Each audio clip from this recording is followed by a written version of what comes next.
It's Cindy Brumbaugh from CindyLeeBDesigns.com, here to show you a real quick Christmas card using a technique called the collar technique. As you can see, when you turn this card, it looks like a collar there on a shirt. So this is a simple technique to do. I'm going to show you using our, there we go. We're going to be using the Perfectly Plaid bundle that has the pine tree punch in the holiday catalog. I like this set because it's got like the different types of trees, so you can be like trendy and simple, or you can be traditional plaid, or even the realistic tree there. So nice Christmas sentiments in there as well, and a punch makes it easy to pop those trees right out. Now on a collar card, one of the challenges is to get a small thing to fit in this triangle when you fold back your paper. So I found that the Itty Bitty Christmas stamp set had this great saying here, thinking of you at Christmas, or joy to the world. This one would have been cute maybe with the sugar sprinkled season, having a different type of motif over here. So I really do like that set there. Oh gosh, looking at it now, this Very Merry would have been cute in there too. So let's get started here. You can always find the measurements and the products and colors I used on my cards on my blog, CindyLeeBDesigns.com. Right after the description on the YouTube description, you'll see the link to go straight to my blog to get those things. And so we're going to be using the Toile Tidings Designer Series paper. Now that's the one that had the garden green and real red in it, and it had like the realistic nostalgic scenes of sleighs and trees and animals, and it was a really pretty paper in the fact that you had so many different types of designs in there. You had like your traditional plaid, but yes, you also did have those nostalgic ones. So I am really happy that I'm able to use some of that on this card. So what we're going to start with is our card base. Our card base is a half sheet of our cardstock, and that is 8.5 by 5.5, and we're going to score it at 4 1/4. And that's going to make our portrait style card. And the inside is just going to be the 4 by 5 1/4, and that just gives you a nice 1/8 inch border that's really pleasing to the eye there. And then we're going to be putting a border on the front that also has that same measurement of 4 by 5 1/4. Now I liked having this border on this card because it really popped out the Designer Series paper. I made a card, the first one I made, one of my prototypes, I didn't have the red, and as you can see, the red really added to the card, putting that on there. Okay, so let's get started here. We'll set these two aside, because really what we just have to do now is cut this piece of Designer Series paper. You can use any pattern of paper, this is a really versatile design here.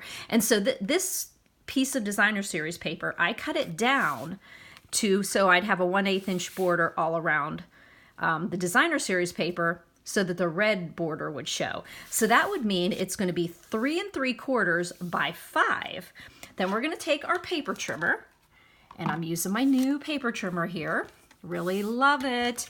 A little bit of difference of the way the sidebar pulls out here. I was used to being able to cut my paper and push it to this side, so a little bit of learning how to use it again, but I'm really liking it. So if you haven't taken a serious look at this, it's $25. It's $5 less than the other one we had. The blades are nice and deep, and they do a nice cut. And I have been cutting tons and tons and tons of paper, and this blade is not showing anywhere yet. It's awesome. So what you're going to do is take the 5-inch side, and we're going to go halfway, which will make it at 2.5. So we're going to put the left side of our paper at 2.5. Now I want to go down 1.5 at the middle. So I found it easiest just to put a piece of paper. Now I've seen where people have put a permanent white strip of paper so that they could see their measurements easier. Now I just did it here for the sake of this video, just where we needed it to be. And we're going to put our cutting blade at the top, and we want to bring it down to 1.5.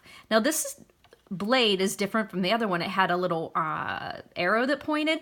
This one actually has a line on each side, and then you can just take it and put it right at the 1.5 mark, and hopefully you can see that's at 1.5.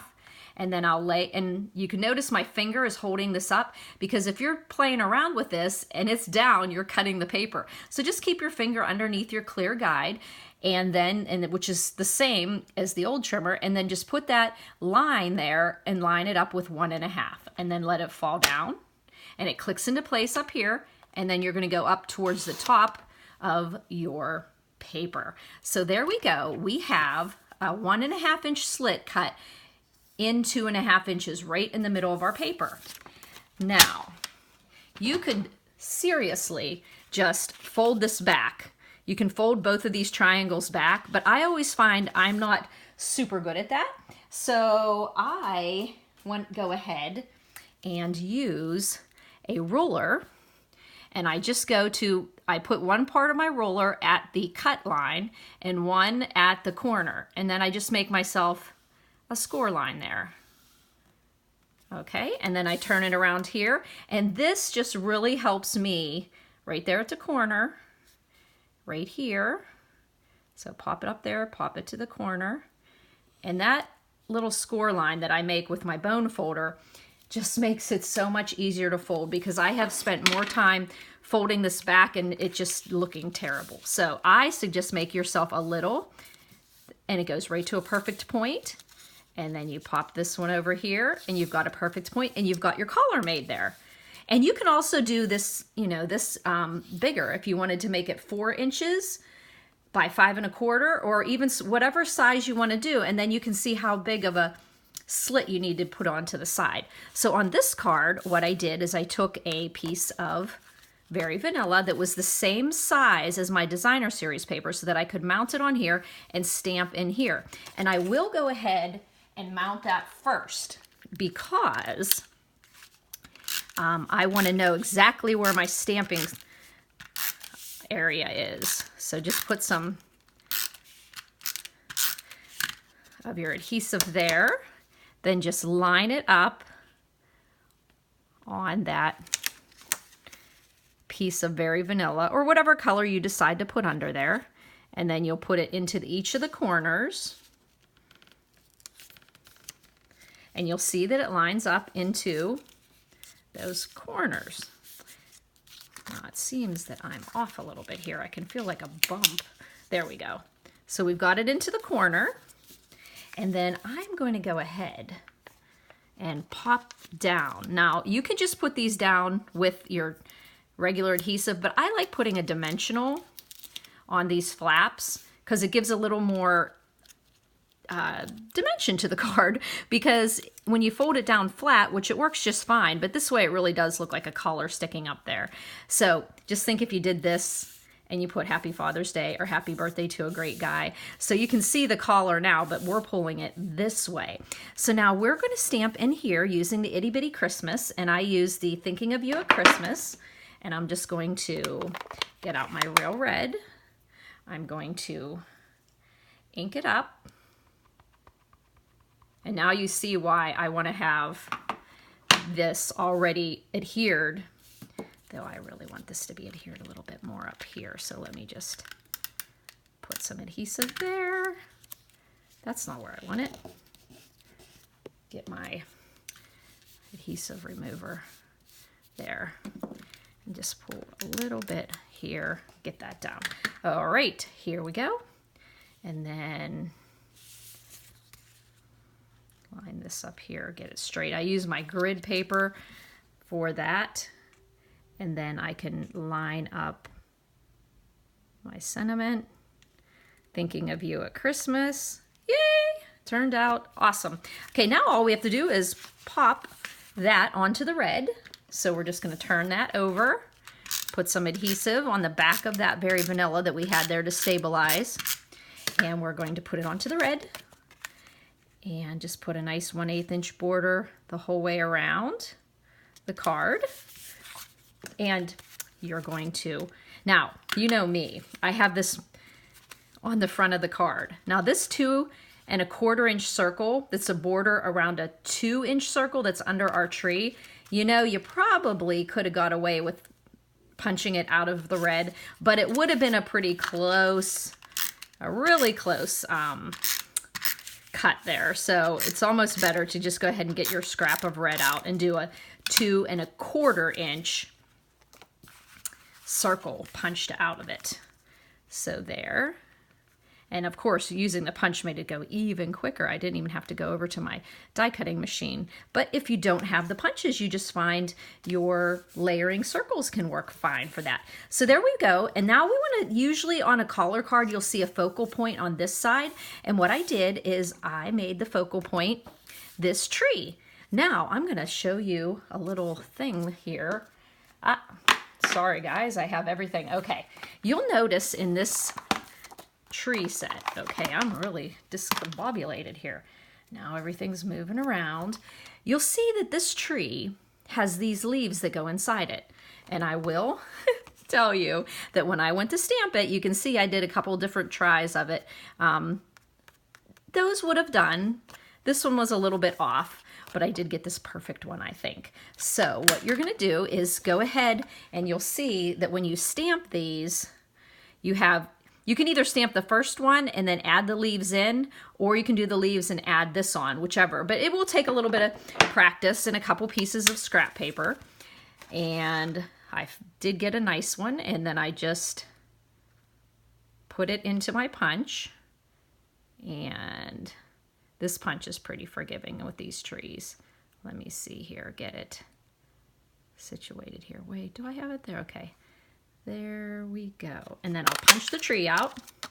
And when I was playing around with that scratch paper, I used the regular Very Vanilla because that's what I had out. And you also could have, you know, stamped your tree on this Very Vanilla. But once again, a little tricky there. So what I did is I put my tree on an extra piece of Very Vanilla just to make it a little heavier. But honestly, you could have used the thick Very Vanilla and it would have worked fine. So then we're just going to put our 2 inch garden green circle, and we're going to put that on the 2 1/4 inch red circle, and then we're going to pop our tree up there with dimensionals. So just grab some, oh gosh, what would we do without our dimensionals?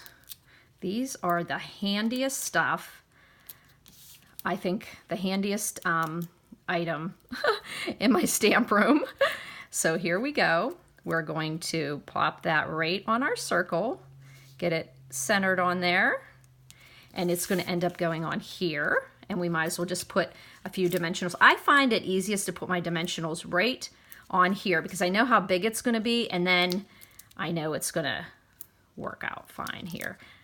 And I'm going to pull this one off a little closer to the edge, the left edge. So there we've got that, and we know that this is going to fit over top of it. So just take our little protective coverings off of our dimensionals, and we'll pop that red 2 1/4 inch square, and then I put it over to the point right where the collar folds back, and put my tree down.